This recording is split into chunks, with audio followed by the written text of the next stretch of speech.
عمران خان صاحب نے جو شرائط دو رکھی ہیں تو کہ جی انکوائری کرائی جائے جو کہ ہلاکتیں ہوئی ہیں مبینہ طور پر جو ہلاکتیں ہوئی ہیں 26 نومبر کو اور اسیران کو رہا کیا جائے، انہوں نے تو ایسی کوئی شرط نہیں رکھی۔ اسی کے ساتھ دوسرا جو سوال جڑا ہے وہ یہ ہے کہ پہلے تو پی ٹی آئی یہ کہتی تھی کہ ان کے پاس تو اختیار ہی نہیں ہے، ہم نے اگر مذاکرات کرنے ہیں ہم نے اسٹیبلشمنٹ سے کرنے ہیں۔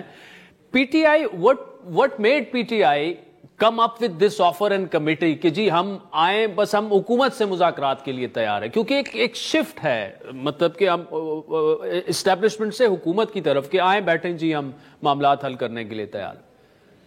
دیکھیے یہ ایک ایفرٹ ہے بہرحال، لیکن جو میں بات کر رہا ہوں وہ ٹھیک ہے۔ خان صاحب نے جو بات کہی، خان صاحب نے یہ بھی کہا تھا کہ ایک اہم جو ہماری شرط ہے وہ کہ 26 ترمیم کو واپس لیا جائے، کیونکہ 26ویں ترمیم سے جس قدر قومی نقصان پہنچا ہے اس کا واپس ہونا بہت ضروری ہے، لہٰذا وہ بھی اس شرائط میں شامل ہے۔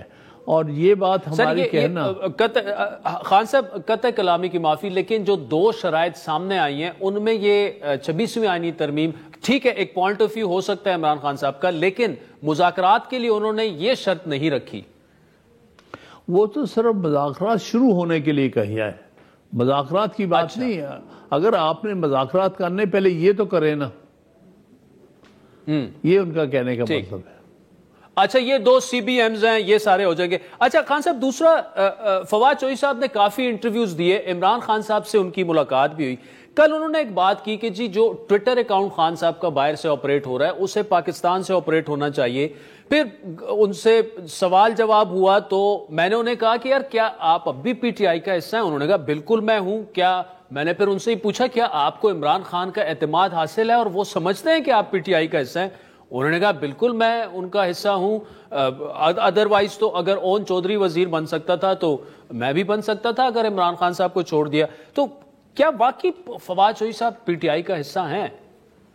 ہرگز نہیں، جھوٹ بولتا ہے بالکل۔ تو خان صاحب پھر مطلب عمران خان صاحب ان سے ملاقات جب کر رہے ہیں تو ظاہری بات ہے کچھ نہ کچھ تو ہو رہا ہوگا۔